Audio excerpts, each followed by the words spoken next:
Kahit wala tayong pwesto at nasa pribado tayo, ginagawa na natin ang pagtulong. Kahit manalo o matalo, tuloy-tuloy pa rin tayo sa ating pagtulong.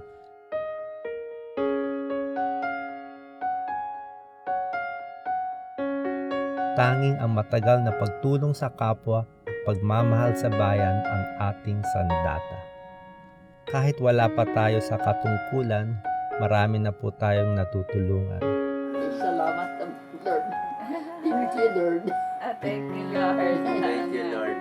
Mabuti binigyan ako ni Lord ng regalo. Ang tunay na pagmamahal sa bayan ay ang pagmamahal sa mahihirap.